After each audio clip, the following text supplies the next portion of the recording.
Hello everyone, मैं नरेंद्र आपका स्वागत करता हूं अपने यूट्यूब चैनल वाईपी अकेडमी पे। देखो, हम लोग आज पढ़ने वाले हैं एमरजेंसी प्रोविजंस। मतलब एमरजेंसी कहाँ दे रखी है संविधान में, क्या क्या प्रोविजन है उसमें, कितने तरह की होती है, सारी बातें सब कुछ चाहिए सर एमरजेंसी के बारे में।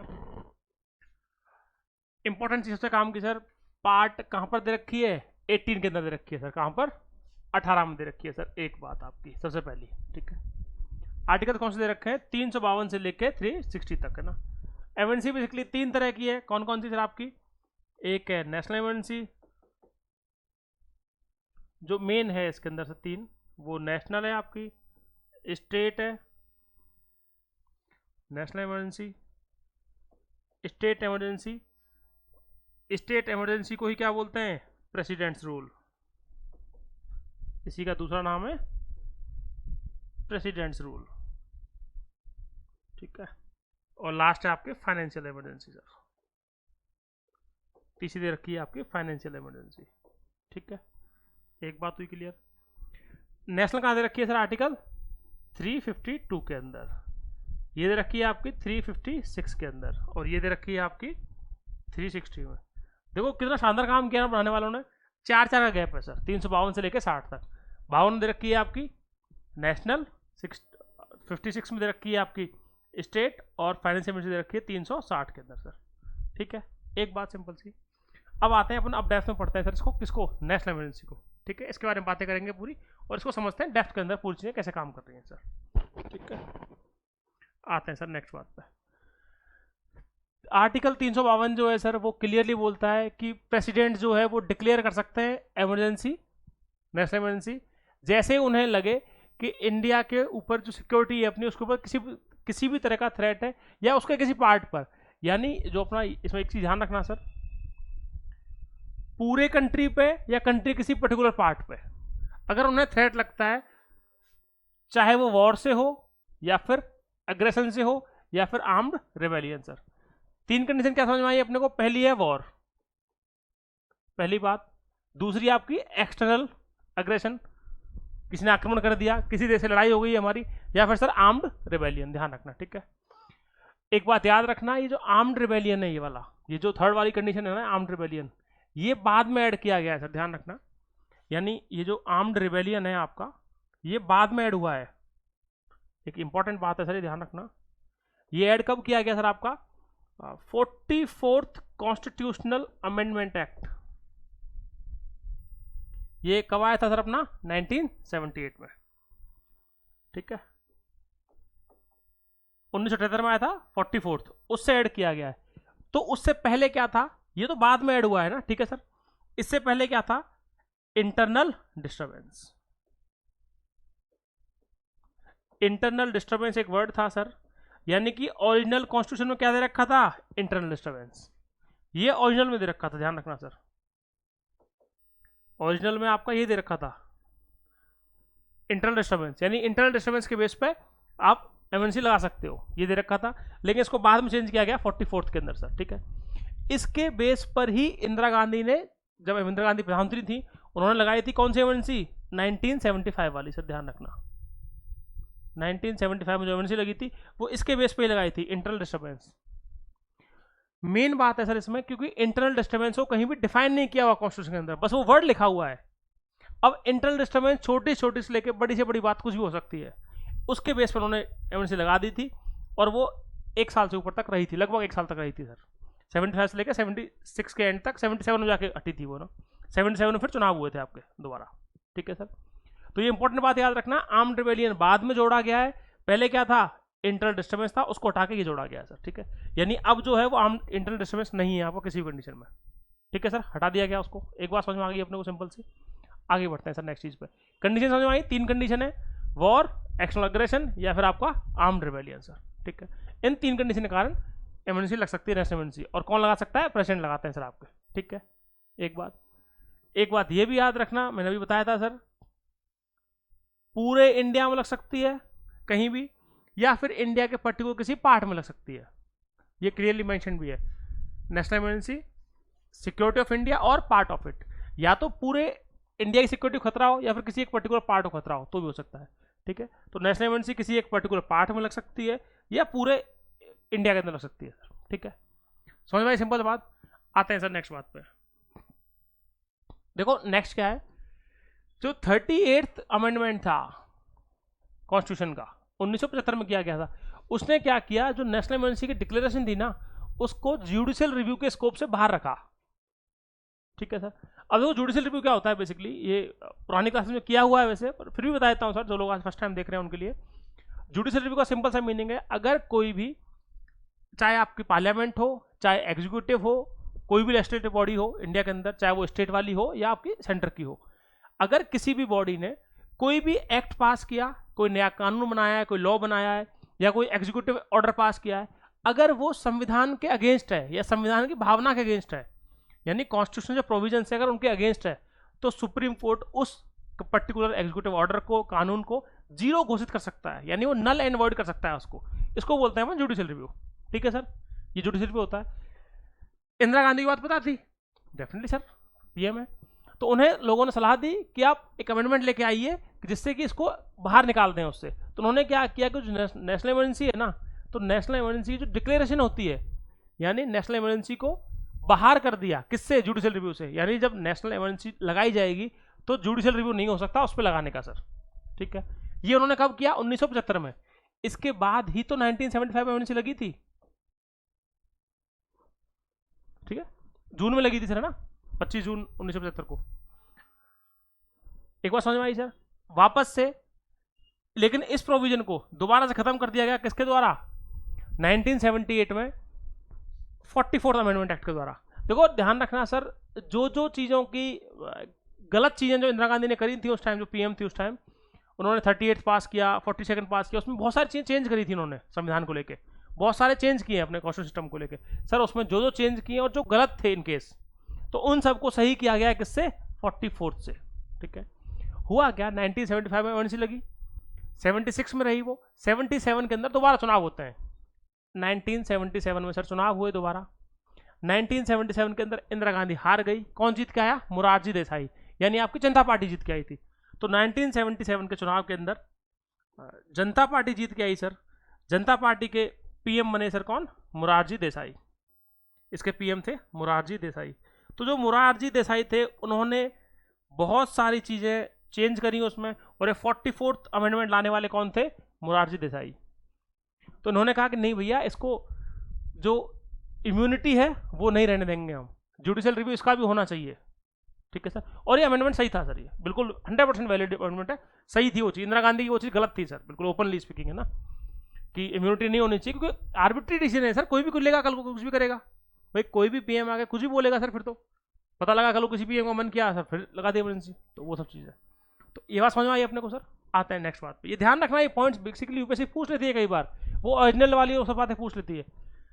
ओरिजिनल कॉन्स्टिट्यूशन के अंदर जुडिशियल रिव्यू नहीं था इसके ऊपर, ध्यान रखना, यानी ओरिजिनल के अंदर इम्यूनिटी नहीं थी उसको, कैसी भी जुडिशियल रिव्यू हो सकता था किसी भी चीज़ का, लेकिन इंदिरा गांधी ने अमेंडमेंट किया संविधान के अंदर और इम्यूनिटी दे दी। इम्यूनिटी का मतलब है सर उसको बाहर रखा गया स्कोप से, इन्होंने वापस चेंज किया, फिर से उसको अंदर ले आया उसके। ठीक है सर, समझ में आई एक बात सिंपल सी, तो सही किया ना उन्होंने, अच्छा किया सर। अब आती है बात कि सर जब नेशनल इमरजेंसी लगाई जाएगी तो उसके लिए कंडीशंस क्या है, कंडीशन समझ लिया हमने पूरी, कि 3 कंडीशन होती हैं उसकी। तो उसके लिए जो पार्लियामेंट का अप्रूवल है वो कितना चाहिए और कितने टाइम तक रह सकती है वो। ठीक है सर, तो पार्लियामेंट्री अप्रूवल और ड्यूरेशन की बात करते हैं। तो अगर देखो इसमें क्लियरली मेंशन है सर, एक बार जो लग गई इमरजेंसी आपकी, वो दोनों हाउस से, पार्लियामेंट के किसी भी हाउस से, दोनों हाउस से पास होनी चाहिए सर 1 महीने के अंदर। ये इंपॉर्टेंट बात है, ध्यान रखना सर, विद इन 1 मंथ, यानी कि जिस दिन लागू करी है उन्होंने, घोषणा कर दी, देखो घोषणा कर सकते हैं वो जब चाहें, घोषणा होने के बाद में 1 महीने के अंदर दोनों हाउस से, यानी आपकी ये लोकसभा, ये अपनी राज्यसभा सर, लोकसभा और राज्यसभा दोनों से पास होनी चाहिए वो विद इन 1 मंथ, ध्यान रखना। ये प्रोविजन भी कब किया गया है, 44th से किया गया, ध्यान रखना सर। ये चेंज देखो, चेंज हुई हैं चीजें, समझ में आनी चाहिए अपने को। ये 1 महीने वाला प्रोविजन भी कब किया गया है, 44th से किया है sir, 44th constitutional amendment act. ठीक है, इससे पहले क्या था, अर्लियर क्या था सर, 2 मंथ्स था, पहले 2 महीने था सर, ध्यान रखना। यानी पहले वाले प्रोविजन में क्या था, 2 महीने। ठीक है सर, लेकिन 78 में उन्होंने चेंज किया, नहीं इसको 1 महीना करो सर, ऐसे तो फिर लगाते रहेंगे और दिक्कत हो जाएगी थोड़ी सी, तो उन्होंने 1 महीना चेंज किया सर इसको। ठीक है, एक बात समझ में आ गई अपने को, बात सिंपल चीज थी सर। नेक्स्ट बात पे आते हैं सर। अब है अगली बात है और क्या क्या इंपॉर्टेंट है देखो इसके अंदर। जैसे ही दोनों हाउस से अप्रूव हो जाती है तो जो इमरजेंसी है अगर वो एक बार लगा दी गई तो कब तक रहेगी सर, अगले 6 महीने तक। इमरजेंसी कंटिन्यूज फॉर 6 मंथ्स, पहली बात। यानी जब इमरजेंसी लगाई जाती है एक बार तो उसके बाद वो अगले 6 महीने रहने वाली है, पहली बात सर। हालांकि इसको एक्सटेंड कर सकते हैं सर, कितनी बार, कितनी भी बार सर, ये ध्यान रखना, ये वर्ड याद रखना सर, इंडेफिनिट, सबसे इंपॉर्टेंट वर्ड है ये, इंडेफिनिट। इंडेफिनिट टाइम के लिए कर सकते हैं, लेकिन हर 6 महीने में आपको दोबारा से उसे परमिशन दिलानी पड़ेगी, अप्रूवल लेना पड़ेगा। कर सकते हैं पार्लियामेंट से, लेकिन हर 6 महीने में आपको अप्रूवल लेना पड़ेगा सर, ये इंपॉर्टेंट बात है, ध्यान रखना, ठीक है। ये हुई एक बात है, समझ आ गई। अगर एक बार लगाई गई तो 6 महीने रहेगी, और ऐसे 6-6 महीने करके आपको हर बार 6 महीने पास करानी पड़ेगी, और आप कितनी बार भी लगा सकते हो, 2 साल, 5 साल, 10 साल, 20 साल, कितनी बार भी सर, है ना, ठीक है, एक बात। अब देखो वही सेम कहानी सर, ये जो हर 6 महीने का जो अप्रूवल है ना, ये ओरिजिनल उसमें नहीं दे रखा था। देखो बेसिकली बात क्या थी, जो ओरिजिनल संविधान बनाने वाले लोग थे उन्हें नहीं पता था, वो लोग नहीं समझते थे कि आने वाले टाइम में इस तरह की सरकारें आएंगी कि वो उसका मिसयूज करेंगे, ये वो नहीं समझते थे कभी भी सर। डेफिनेटली बात सही थी उनकी। आज से 80 साल पहले बनाने वाले जो लोग थे वो बहुत शरीफ लोग थे, उन्हें नहीं समझ में आता था, उन्होंने कभी नहीं सोचा होगा कि लोग मिसयूज करने वाले हैं पावर का। वो बहुत हाई मोरल्स वाले लोग थे, बहुत ज़्यादा नैतिकता ऊपर थी उनकी। जैसे जैसे समय बदलता गया सर चीज़ें चेंज होती गई हैं, ठीक है। इंदिरा गांधी जी ने बहुत मिसयूज किया है सर, इंदिरा गांधी ने बहुत मिसयूज किया है इस चीज़ का। कई बार उन्होंने एमएनसी जो लगाई है उन्होंने, एक बार लगाई थी वो बहुत गलत थी सर, ठीक है। एक बात पे आते हैं सर, ये हुई एक बात।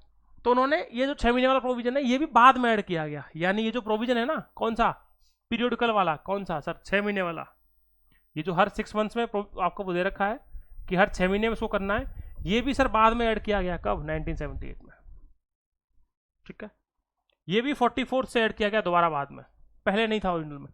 यूपीएससी बेसिकली इस तरह के ही क्वेश्चंस देती है कि ये ओरिजिनल में था, ये नहीं था, तो वो सारी बातें अपने को क्लियरली समझ में आनी चाहिए। तो ये भी सर ओरिजिनल में नहीं था, ये बाद में ऐड किया गया, ठीक है, एक बात हुई क्लियर।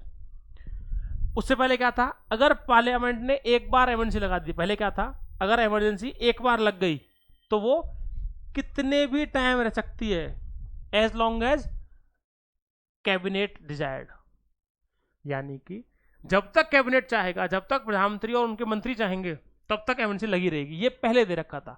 लेकिन 1978 के बाद से ये हर 6 महीने के वाला रूल कर दिया सर इन्होंने, ठीक है सर, समझ में आती है एक बात। इसमें देखो एक चेंज ये भी हुआ है, पहले जो था वो अगर प्रधानमंत्री ने ओरली बोल दिया तो भी वो डिक्लेयर कर सकते थे, लेकिन अब नहीं है। अब क्या है सर, रिटर्न रिकमेंडेशन चाहिए होती है, ध्यान रखना है इस चीज का, ठीक है।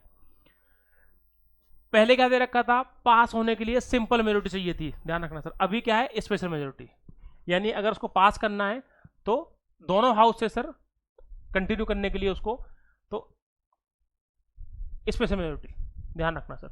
अभी स्पेशल है प्रेजेंट में, यानी ये तो है प्रेजेंट में सर, अभी प्रेजेंट में स्पेशल मेजोरिटी है। पहले क्या था सर, सिंपल मेजोरिटी, ध्यान रखना।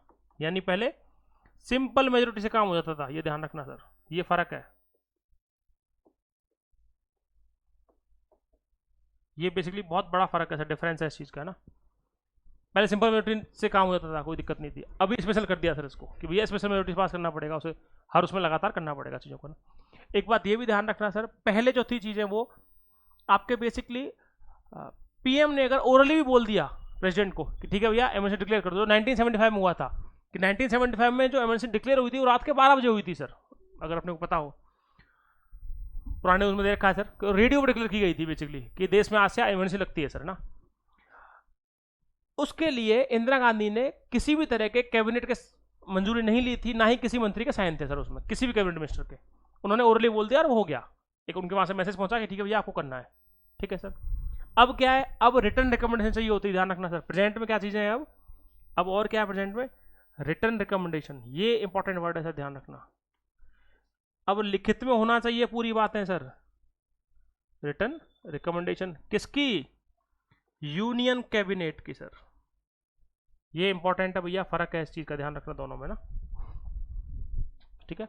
रिटर्न में लिख के देंगे लोग, अगर पूरे पूरे मंत्री जितने मंत्री हैं वो सारे सारे मंत्री उसको रिटर्न में लिखित में देंगे इस बात को पूरी कैबिनेट के, तो उसके बाद जो है राष्ट्रपति उसको लगाएंगे। बिना लिखित में लिए हुए राष्ट्रपति किसी भी तरह की नेशनल इमरजेंसी डिक्लेयर नहीं करेंगे सर। ठीक है, एक बात तो ये डिफरेंस है, बेसिकली समझ में आना चाहिए अपने को ना। आते हैं सर नेक्स्ट बात। जब कभी भी इमरजेंसी लगाई जाती है सर, उसको हटा सकते हैं कौन? राष्ट्रपति, कभी भी सर ना। यानी जो इमरजेंसी लगाई थी उसको रिवोक करना, हटाना मतलब सर रिवोक करना, रिवोक जो इसका रिमूव करना होता है, उसको हटा सकते हैं कब? एट एनी टाइम, ध्यान रखना सर, कभी भी हटा सकते हैं। यानी उसको जो कैबिनेट लिख के देगा कि भैया हटा दो इसको, तो हटा देंगे सर। ठीक है, एक बात। अब देखो इसमें एक प्रोविजन और है।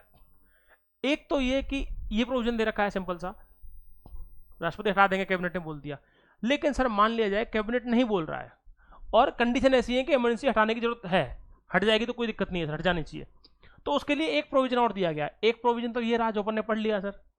इसके अलावा एक कंडीशन और है, वो क्या है कि अगर लोकसभा के, जो आपकी लोकसभा है, अगर लोकसभा के आपके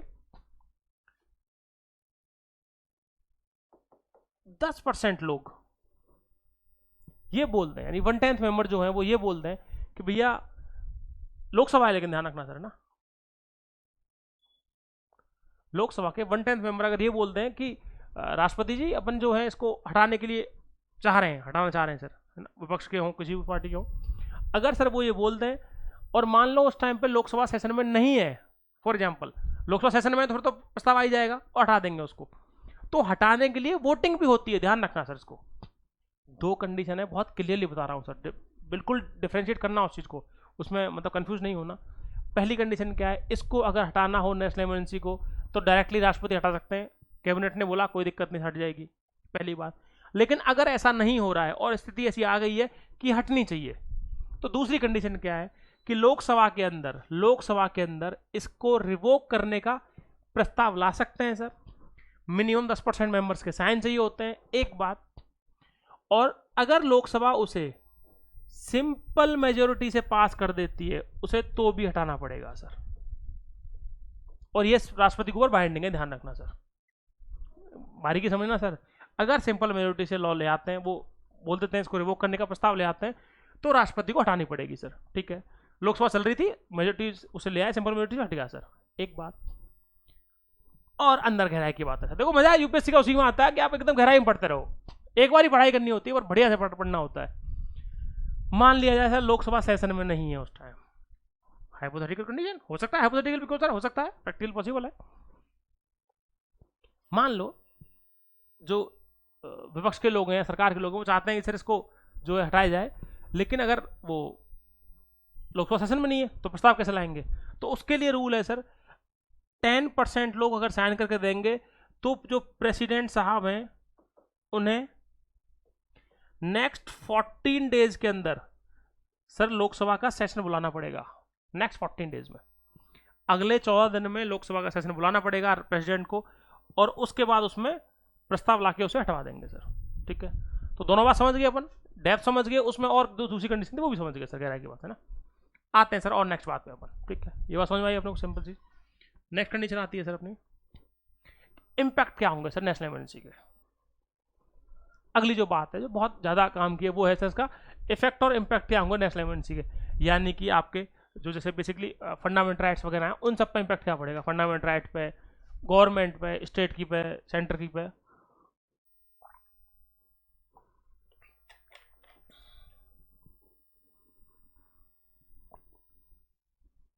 तो देखो उसमें मेन चीज़ें क्या है, जैसे एक तो फंडामेंटल राइट्स का आता है आपका, एक है गवर्नमेंट सिस्टम क्या पड़ेगा, गवर्नमेंट पैक्ट क्या पड़ेगा।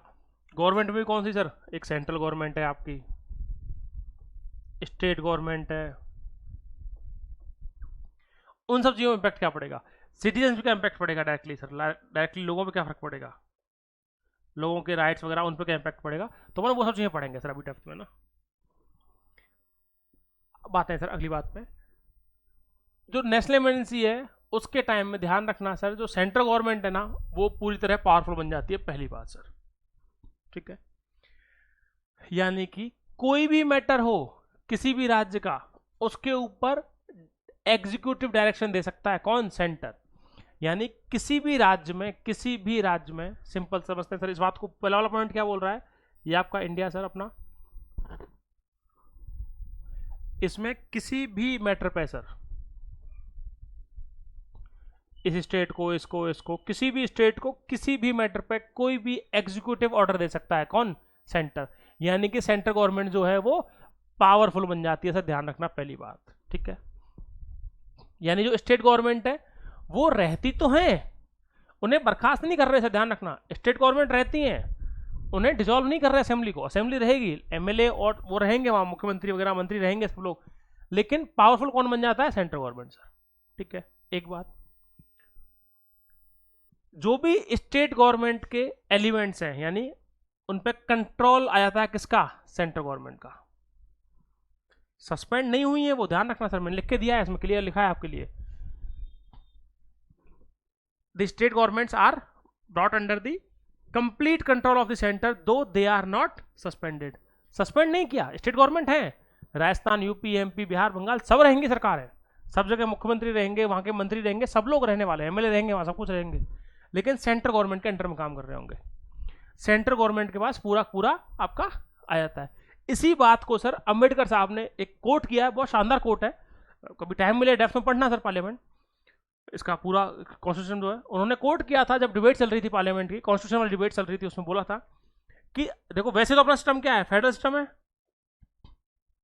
आप लोगों ने सबने पढ़ा हुआ है सर, सब लोगों को पता है। इंडिया सिस्टम क्या है? क्वासी फेडरल है, वैसे फेडरलिज्म है इंडिया के अंदर, लेकिन जैसे ही नेशनल इमरजेंसी लगती है तो ये जो फेडरल सिस्टम होता है ना अपना, फेडरल सिस्टम, ये किस में कन्वर्ट हो जाता है सर? यूनिटरी में। ये सबसे इंपॉर्टेंट बात है, ध्यान रखना, बिना संविधान में चेंज किए कैसा भी, ये सबसे खूबसूरत बात है अपने संविधान की सर, कि हम यूनिटरी हो जाते हैं, यानी कि सेंट्रल बिकम्स पावरफुल, जो सेंट्रल गवर्नमेंट है और सेंट्रल गवर्नमेंट सारे डिसीजन ले रही होती है, यानी government of India all becomes powerful, simple सी बात सर। और सरकार सबके बिहाफ पे निर्णय लेगी, यानी जो हमारा फेडरल स्ट्रक्चर है ना, क्वासी फेडरल स्ट्रक्चर है, वो फेडरल स्ट्रक्चर चेंज हो जाता है किसमें? यूनिटरी के अंदर, बिना किसी कॉन्स्टिट्यूशन अमेंडमेंट के सर। ये है सिंपल सी बात, और सबसे बड़ी काम की बात है ये। ठीक है सर, नेक्स्ट चीज बात है, तो समझ में आने वाला पॉइंट, ये देखो डेप्थ में चल रहा है, इसके बाहर नहीं जाने का सवाल कभी भी। एनडीसीडी छोड़ो, उसमें भी नहीं जाना, सिविल्स में भी सर, पीसीएस वगैरह वो सब कर लेना बोले, कोई दिक्कत नहीं है। आते हैं सर, जैसे ही नेशनल इमरजेंसी लगती है, पार्लियामेंट के पास पावर आ जाती है कि वो किसी भी कानून पे स्टेट लिस्ट के सब्जेक्ट, जो भी सब्जेक्ट हैं उसके, उन पे कानून बना सकता है सर, सिंपल सी बात। यानी कि बात क्या हुई, इस बात का मतलब क्या निकला सर? देखो मतलब जो निकल रहा है ना इस पूरी कहानी का, वो ये निकल रहा है, ये आपका पार्लियामेंट सर किसी भी स्टेट के लिए, यानी होता क्या है देखो, 3 लिस्ट होती हैं, पढ़ी हुई है सर अपने सब लोगों को पता है। एक होती है सेंटर लिस्ट, सेंटर या यूनियन लिस्ट भी बोलते हैं इसको ना, सेंटर लिस्ट, इसी को यूनियन लिस्ट भी बोला जाता है ना।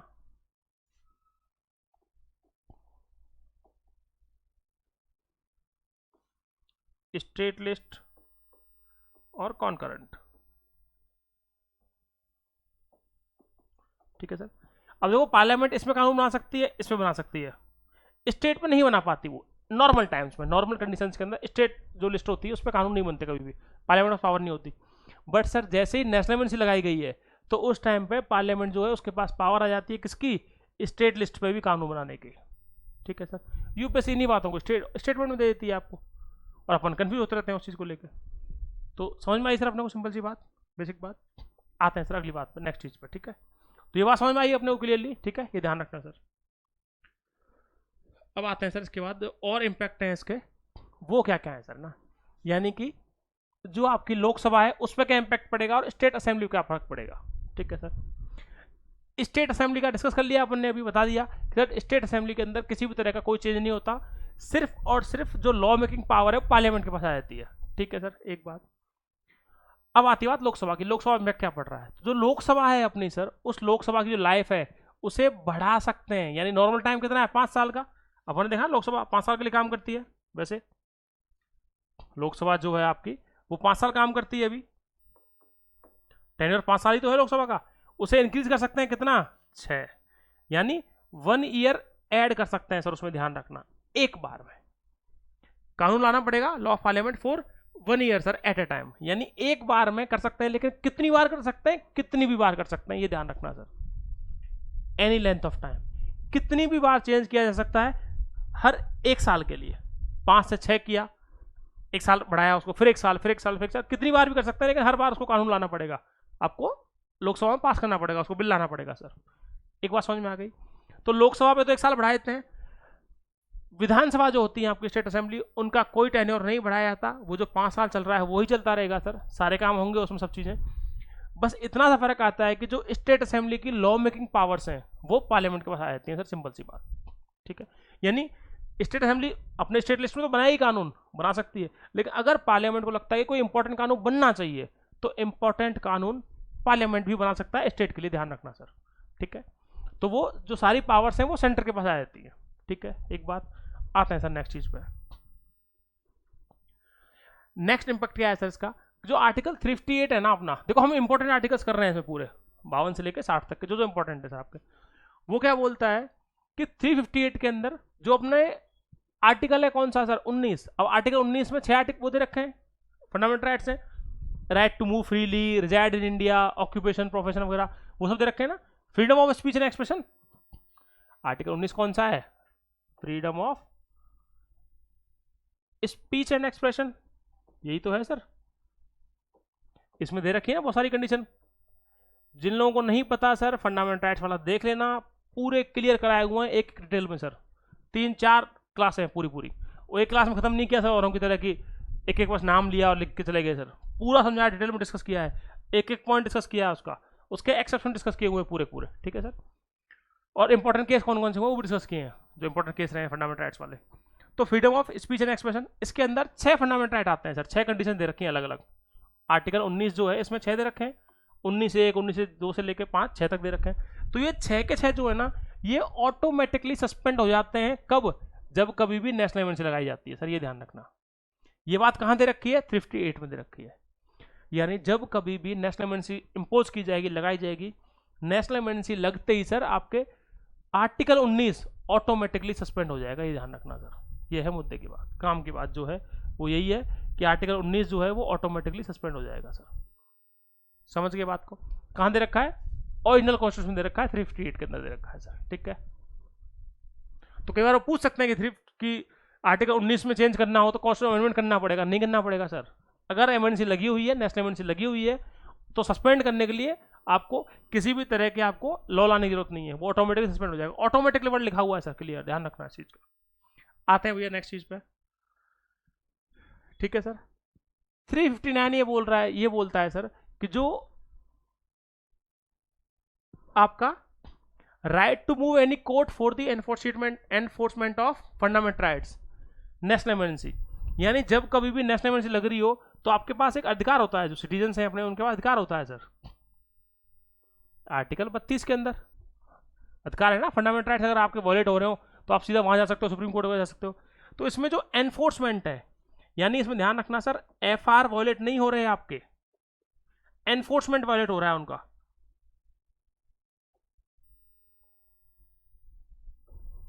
एनफोर्समेंट वॉलेट हो रहा है सर आपका, कि सिर्फ और सिर्फ वो एनफोर्स करने वाली जो बॉडी है वो उसको खत्म किया जा रहा है सर,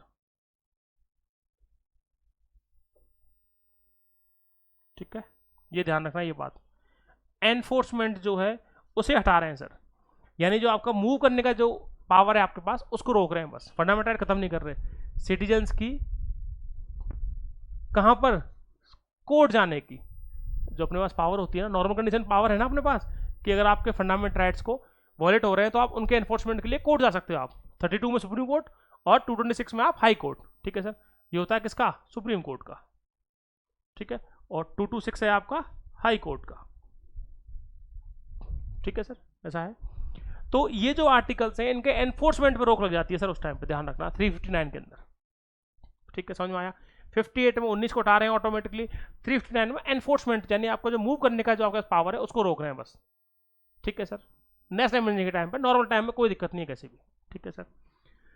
लेकिन एक बात सर, इन सब के बावजूद, और ये सब में आ रखा है, ये सिविल्स में आईएएस में पूछा हुआ सवाल है, सीडीएस में आया, फिर एनडी में आ चुका, बहुत सारे पीसीएस पूछ चुके हैं, और एसएससी वगैरह में क्वेश्चन आ चुका है सर। आर्टिकल 20 और आर्टिकल 21, यानी आपका आर्टिकल 20 और 21, ये कभी भी खत्म नहीं होते, ध्यान रखना सर, कभी भी ये कभी भी खत्म नहीं होते, यानी ये हमेशा रहने वाले हैं, ध्यान रखना सर। ये जो आर्टिकल्स हैं आपके दोनों, 20 और 21 ये हमेशा रहने वाले हैं सर, हमेशा।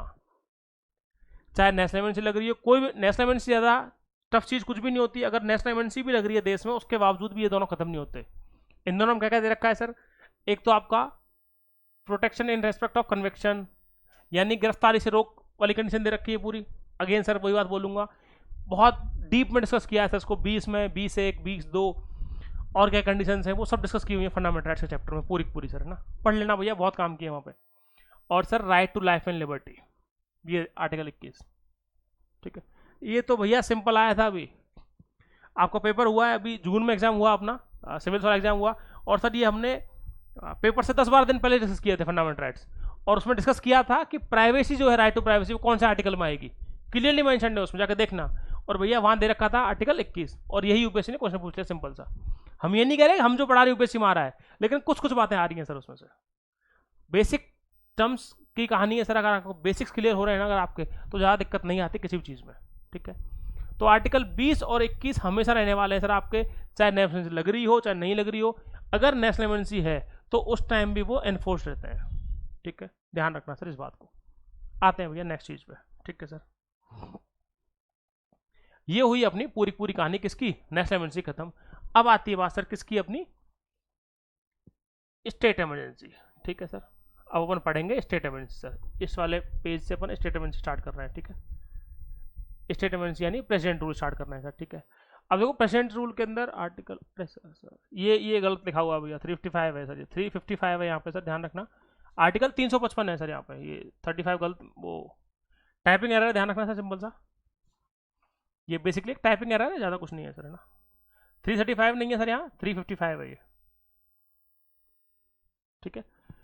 355 जो है ना, वो एक जिम्मेदारी सौंपता है किसके ऊपर, सेंटर के ऊपर, कि जितनी भी स्टेट गवर्नमेंट चल रही हैं वो किसके साथ चलनी चाहिए sir, with the provisions of constitution. यानी 355 के अंदर जो 355 आर्टिकल है आपका, 355 आर्टिकल है, उसके अंदर बेसिकली एक कंडीशन दी हुई है। वो क्या है कि सेंटर के ऊपर ड्यूटी है किस चीज़ की, इंश्योर करने की इस चीज़ को, यानी उसकी जिम्मेदारी बनती है कि जो भी राज्य सरकारें चल रही हैं पूरे देश में, जितनी भी राज्य सरकार चल रही है सर, वो राज्य सरकार है सारी की सारी आपकी चलनी चाहिए किसके हिसाब से, संविधान के हिसाब से सर। जितनी भी राज्य सरकार काम कर रही है वो कॉन्स्टिट्यूशन हिसाब से काम करनी चाहिए सर। एक बात सिंपल सी ध्यान रखना, ठीक है। अगर वो कॉन्स्टिट्यूशन नहीं चल रही तो उसके हिसाब से सेंटर आपका डिसीजन लेता है सर, ठीक है। तो ये दे रखी है बात 55 में, ठीक है। आते हैं सर नेक्स्ट बात पे। स्टेट इमरजेंसी को क्या बोल देते हैं सर, आपका प्रेसिडेंट्स रूल, ध्यान रखना।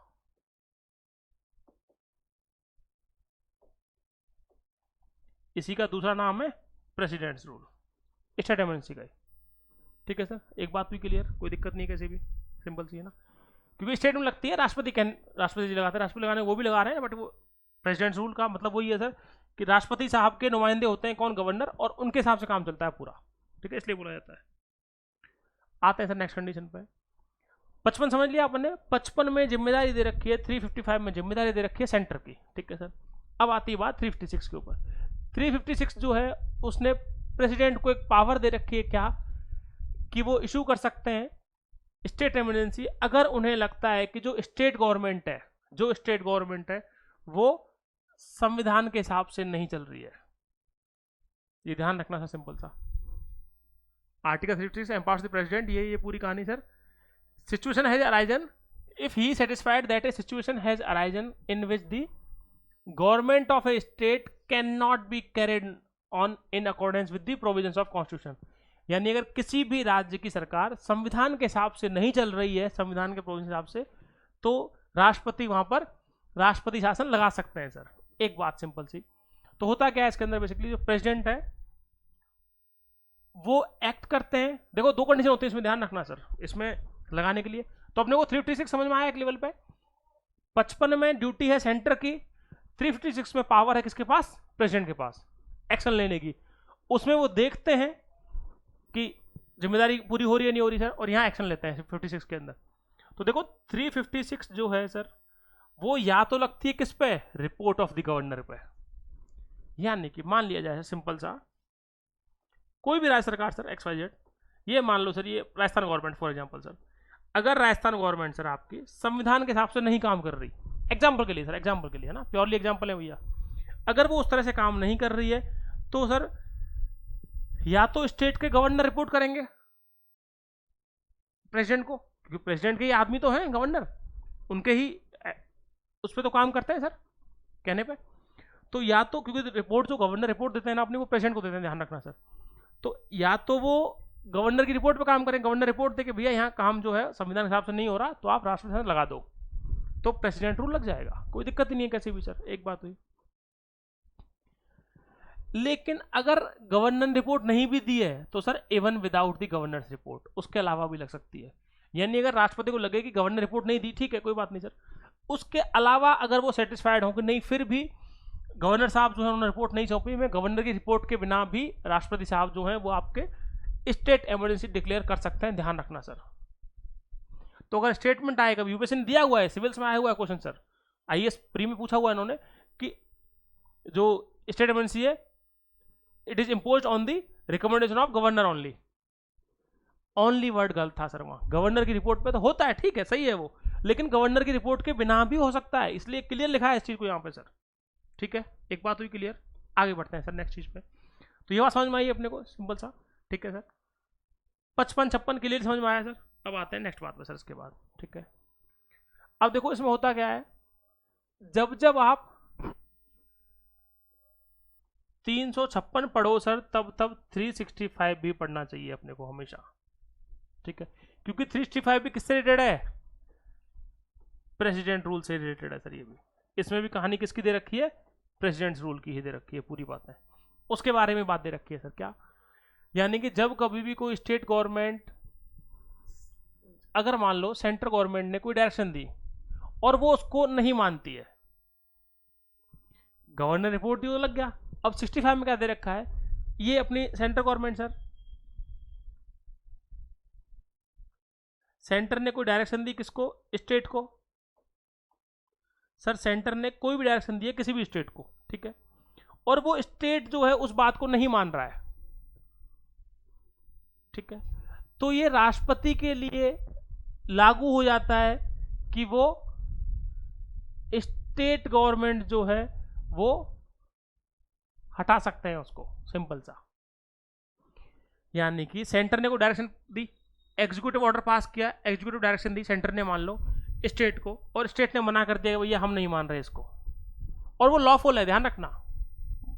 तो सर होता क्या है, राष्ट्रपति जो है उनके पास पावर है इस चीज के लिए 365 के अंडर में कि भैया यहां पर जो है वो प्रेसिडेंट रूल लगा दिया जाए, यानी स्टेट इमरजेंसी लगा दिया जाए। यानी ये कंडीशन कैसी आ गई है, सिचुएशन बन गई है सर कैसी, जिसके अंदर जो गवर्नमेंट ऑफ द स्टेट है वो स्टेट गवर्नमेंट जो है can not be carried on, किसके according, provisions of the constitution, यानी संविधान के अकॉर्डिंग। तो संविधान में क्या दे रखा है कि स्टेट को सेंटर की बात तो माननी पड़ेगी, लॉफुल बात तो माननी पड़ेगी सर, क्योंकि वो ऑल पावरफुल है, सेंटर माननी पड़ेंगी, वो नहीं मान रहा है तो भैया उसके पास पावर है।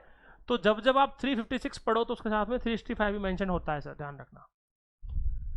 55, 355, 356 और 365 तीनों क्लियरली डिस्कस किए हैं सर अपन ने, बहुत डेप्थ में डिस्कस किए हैं, ठीक है सर। इनसे आप आराम से बहुत अच्छे से आंसर भी लिख सकते हो, इवन जो कंसेप्ट है पूरा, ठीक है सर। समझ में आई अपने को बात पूरी क्लियरली। तो 65 भी अपन साथ में पढ़ते हैं हमेशा जब जब इसकी बात होती है सर।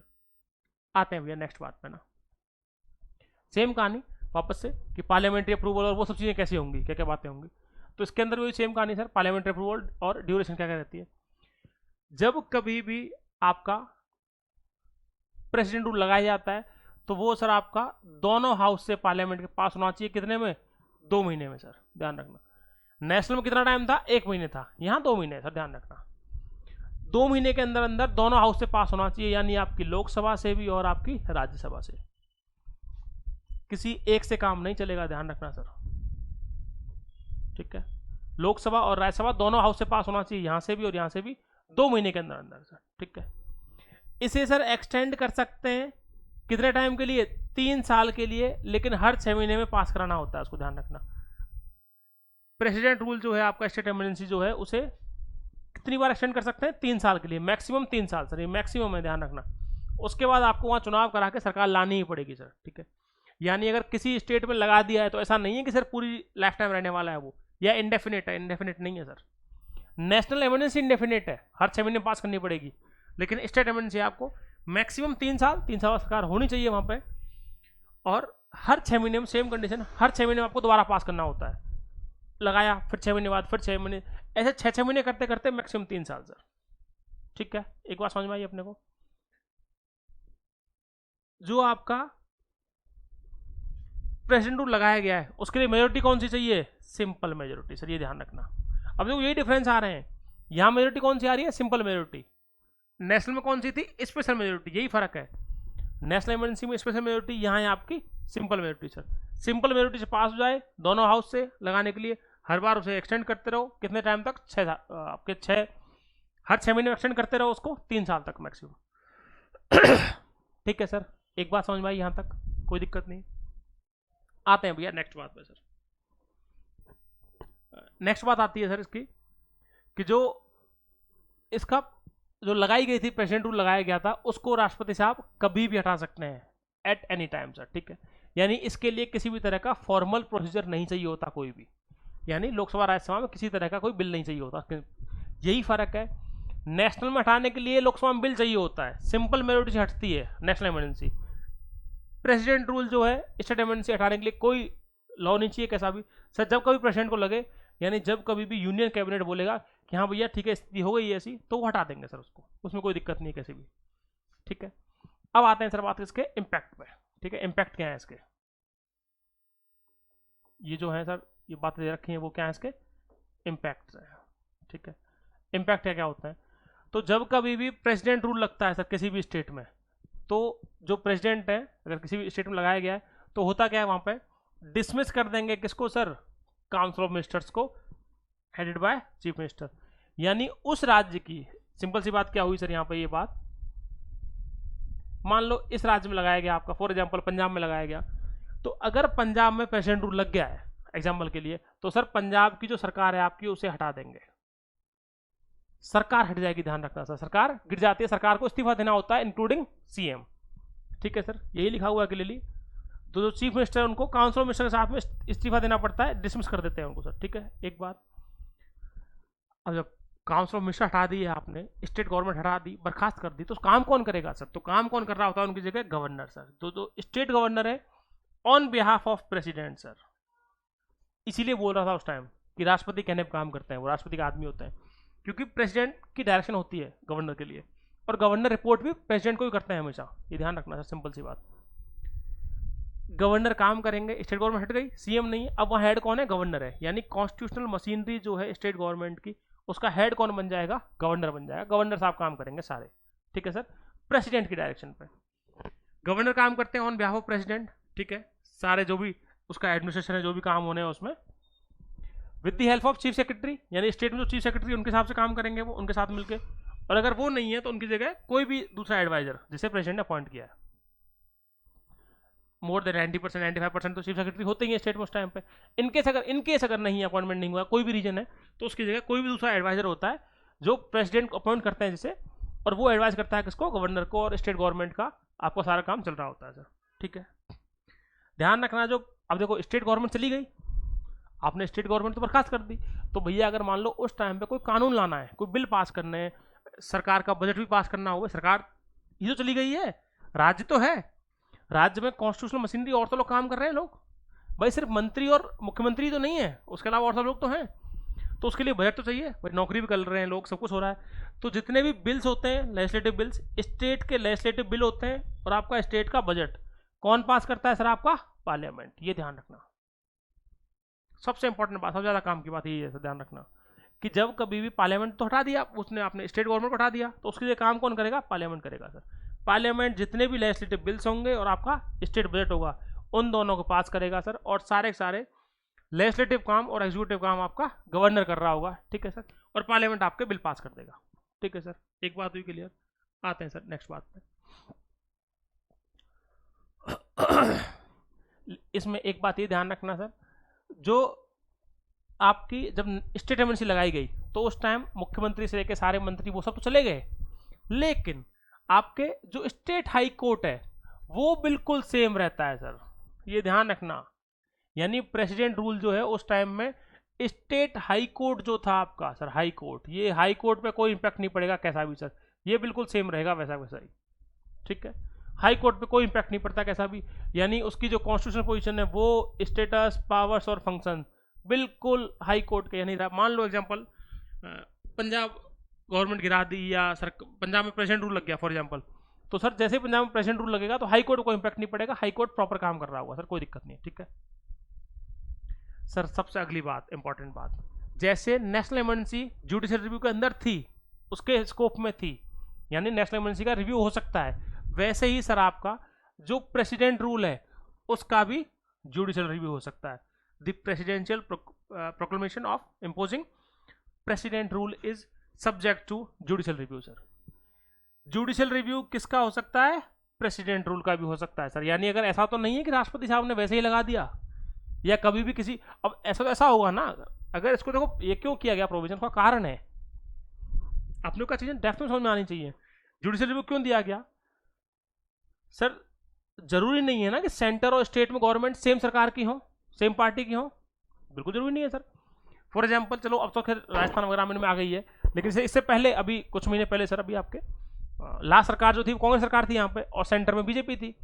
तो अगर सर ये जुडिशियल रिव्यू ना रखें तो ऐसा नहीं होगा कि जो सरकार सेंटर में है और जहां उनकी सरकारें नहीं है, क्या सर वो सब स्टेट गवर्नमेंट्स में सब की सब स्टेट गवर्नमेंट जो है उन सबको बर्खास्त नहीं कर देगी वो प्रेसिडेंट रूल के थ्रू? होगा ना, मिसयूज कर सकते हैं सर, मिसयूज कर सकते हैं ना पावर्स का, जैसे नेशनल में किया था पहले भी, यहां भी हो सकता है, इसलिए जुडिशियल रिव्यू रखा गया है, इसका ध्यान रखना सर। जुडिशियल रिव्यू इसीलिए सुप्रीम कोर्ट ने बोला भी है, नेशनल इमरजेंसी में सुप्रीम कोर्ट ने बोला था क्लियरली कि हाँ भैया जुडिशियल रिव्यू रहना चाहिए उसका, ठीक है सर। एक बात सिंपल सी सर, आगे आता है नेक्स्ट बात पे ना, तो जुडिशियल रिव्यू हो सकता है इसका, ये ध्यान रखना सर, प्रेसिडेंट रूल का है ना। अगली बात पे आते हैं सर, नेक्स्ट चीज, नेक्स्ट आती है अपनी सर क्या, फाइनेंशियल इमरजेंसी, ठीक है। नेक्स्ट है आपकी सर फाइनेंशियल इमरजेंसी, ये अपनी लास्ट इमरजेंसी है सर, ठीक है। फाइनेंशियल इमरजेंसी लास्ट अपनी कहाँ दे रखी है? 360 के अंदर दे रखी है सर। इसमें कहाँ क्या है सर? प्रेसिडेंट के पास पावर है सर कि वो फाइनेंशियल इमरजेंसी लगा सकते हैं अगर उन्हें लगता है क्या कि जो कंट्री की फाइनेंशियल स्टेबिलिटी है, एक तो अपने कंट्री की फाइनेंशियल स्टेबिलिटी, या फिर आपका इंडिया का जो क्रेडिट सिस्टम है वो, या फिर किसी और टेरिटरी पे अगर किसी भी तरह का फाइनेंशियल थ्रेट है, यानी कंट्री में जब कभी उन्हें लगे फाइनेंशियल स्टेबिलिटी को खतरा है, मुद्दे की बात ये याद रखना, जब कभी भी पैसे की दिक्कत आ रही हो देश के अंदर, यानी फाइनेंशियल इशू आ रहा हो सर, थ्रेट हो रहा हो, ऐसा नहीं है कि आज थोड़े से पैसे कम पड़ गए तो दिक्कत लगा दी सर, थ्रेट आ रहा हो, बहुत बड़ा दिक्कत आ रही हो, तो जो प्रेसिडेंट साहब है वो फाइनेंशियल इमरजेंसी डिक्लेयर कर सकते हैं सर, है ना, उनके पास पावर होती है। सेम कहानी, दोनों हाउस से पास होनी चाहिए वो, और 2 महीने, ये इंपॉर्टेंट है सर, ध्यान रखना, जिस दिन लगाई उसके 2 महीने के अंदर अंदर पास होनी चाहिए। 2 महीने कौन सी डेट है, समझ में आ रही है बात अपने को? फॉर एग्जाम्पल अगर 1 जनवरी को लगा दी है, 1 जनवरी 2025 को लगा दी एग्जाम्पल के लिए, एग्जाम्पल सर प्योरली एग्जाम्पल है भैया, तो आपको अगले 2 महीने के अंदर अंदर उसे लोकसभा और राज्यसभा से पास कराना होगा। इन केस अगर पास नहीं होती है तो उसे इनवैलिड कर देंगे, उसी के उसी टाइम उसके हटा देंगे, रिवोक कर दिया जाएगा उसको, ठीक है सर। एक बात, 2 महीने के अंदर पास होनी चाहिए क्या, फाइनेंशियल इमरजेंसी आपकी, ये सेम कहानी है। प्रेसिडेंट रूल में 2 महीने था, नेशनल में क्या था, 1 महीना, ठीक है सर। इनको कंपेरिजन करके ही पढ़ना इस तरह से, उस तरह ही समझ में आएंगी आपको बातें, ठीक है सर। ये समझ में आ गई अपने पूरी कहानी बहुत क्लियरली। आते हैं भैया नेक्स्ट बात पे, जैसे ही सर एक बार लग गई, वंस अप्रूव्ड, दोनों हाउस ने लगा दी सर, ये इंपॉर्टेंट है इसके अंदर, वो कब तक रहती है सर? इनडेफिनेट टाइम तक, यानी जो फाइनेंशियल इमरजेंसी है ना आपकी, फाइनेंशियल इमरजेंसी अपनी इनडेफिनेट टाइम तक रहती है, जब तक कि उसको हटाया नहीं जाता। अब ये इंपॉर्टेंट है इसमें, नेशनल में क्या था, हर 6 महीने पास कराना पड़ेगा, इसमें सर कोई नहीं है, ध्यान रखना, यानी यहां पर कोई मैक्सिमम पीरियड नहीं है सर इसके उसके लिए, और रिपीटेड पार्लियामेंट्री अप्रूवल भी नहीं चाहिए, नॉट रिक्वायर्ड, ये ध्यान रखना। ये 2 ही बातें सबसे काम की हैं, डिफरेंस है इसके अंदर, वो चीज है ना। एक तो क्या सर, पहली बात कोई टाइम नहीं है, इनडेफिनेट टाइम लगा सकते हैं, और हर 6 महीने में पास भी नहीं कराना है इसको, एक बार लगा दी लगी रहेगी sir, till it is revoked, जब तक राष्ट्रपति उसे हटाएंगे नहीं, जब तक यूनियन कैबिनेट लिखित में नहीं देगा तब तक वो लगी रहेगी सर, ठीक है। एक बात, दोनों हाउस में जो इसको लगाते हैं अपन, जिसको इंपोज किया जाता है, उसके लिए जो कंडीशन है वो क्या है सर? कौन सी मेजोरिटी चाहिए होती है अपने को? सिंपल मेजोरिटी, दोनों हाउस में। सिंपल इम्यूनिटी का मतलब क्या होता है सर? सिंपल सा 50% प्लस 1 टोटल स्ट्रेंथ का, 50% प्लस 1, ये ध्यान रखना सर। फॉर एग्जाम्पल से मैं लोकसभा की बात करूं तो लोकसभा में कितने अभी 543 है, तो उसका आधा प्लस 1, ठीक है सर, ये ध्यान रखना सिंपल सा। और स्पेशल मेजोरिटी पहली कंडीशन ये होनी चाहिए, दूसरी कंडीशन क्या? 2/3 ऑफ प्रेजेंट एंड वोटिंग, ये ध्यान रखना, दोनों में फर्क है सर, सिंपल सा।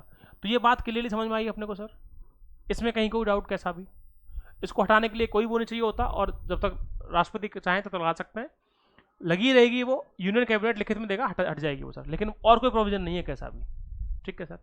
इसके इम्पैक्ट क्या होते हैं सर? आप गवर्नमेंट की सबकी सैलरी कम कर सकते हो, इंक्लूडिंग आपके जितने भी पीएम वगैरह हैं, मंत्री, एमएलए, एमपी, सबकी सैलरी कम हो सकती है। इवन जज of supreme court and high court, उनकी भी कम हो सकती है सर, ठीक है। सब लोगों की सैलरी कम हो जाती है, वो सारी बातें सर, ये आज तक नहीं लगी है, ध्यान रखना। 1991 के अंदर एक बार कंडीशन हुई थी ऐसी कि कुछ बहुत कम पैसा बचा था, यानी आपके जो फॉरेन रिजर्व्स थे अपने इंडियन गवर्नमेंट के, वो बहुत कम हो गए थे।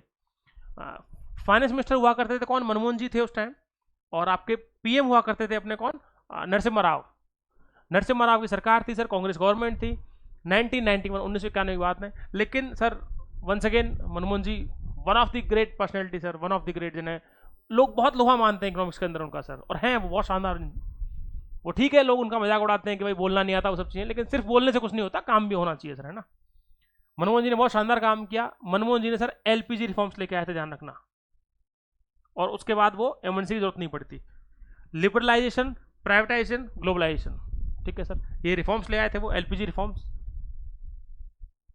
ये फुल फॉर्म लिख लेना भैया, ये एलपीजी गैस नहीं है, सिलेंडर नहीं है। लिबरलाइजेशन, प्राइवेटाइजेशन और ग्लोबलाइजेशन, ये रिफॉर्म्स ले आए थे, उसके बाद वो बच गई थी सरकार सर, कोई दिक्कत नहीं आई, मतलब देश में दिक्कत नहीं हुई थी कैसी भी सर, उसका ज़्यादा इंपैक्ट नहीं पड़ा अपने को। कुछ 5-7 दिन का, 8 दिन का पैसा बचा था बस अपने पास, यानी फॉरेक्स इतने ही बचे थे, इंपोर्ट के लिए पैसे नहीं थे अपने पास, तो अपन इंपोर्ट नहीं करते तो समझ रहे दिक्कत हो जाती बहुत ज़्यादा। तो ये हुई सर पूरी अपनी फाइनेंशियल इमरजेंसी की बात खत्म। तो अपने को सर तीनों इमरजेंसी एक लेवल पर समझ में आई, सिंपल सा, ठीक है। ये हुई सर अपनी एक बात। अब आते हैं, देखो इसमें एक चीज़ और काम की जो है आपकी बहुत ज़्यादा, जिसमें मतलब निकलता है बहुत ज़्यादा, वो है सर इसके बिल्कुल स्टार्टिंग में एक चीज़ है, अपन ने पढ़ी ये तीनों इमरजेंसी सर, इसमें से जो 352 है आपकी, ये कितनी बार लगी है नेशनल इमरजेंसी जो है आपकी, लगी कितनी बार है सर? तो वो लगी है आपकी 3 बार। कब कब? जो नेशनल इमरजेंसी आपकी 3 बार लगी है सर, और वो 3 बार कब कब लगी है सर? ये 1962 में, 1971 में और 1975 में, ये ध्यान रखना था। 1962 इंडिया चाइना वॉर, ठीक है, नॉर्थ ईस्ट फ्रंट पे लड़ाई हो रही थी पूरा पूरा। 1971 सर इंडिया पाकिस्तान, ये Indo China, 1971 India Pakistan. 1975 sir कोई वॉर नहीं थी, इंटरनल डिस्टर्बेंस इंदिरा गांधी लगाई थी, और ये इनवैलिड थी, ये नहीं लगनी चाहिए थी सर, ये थोड़ा सा गलत था, ठीक है सर, जो साफ बात है वो साफ है सर, ये बात 1975 वाली नहीं लगनी चाहिए थी किसी भी कंडीशन में, ठीक है। 62 और 71 सही है सर।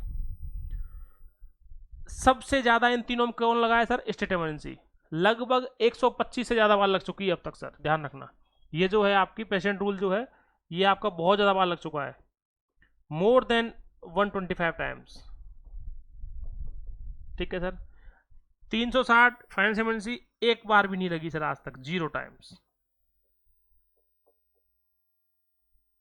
ठीक है। तो ये भी ध्यान रखना, 352 3 बार लगी है, 1962, 71 और आपका 75।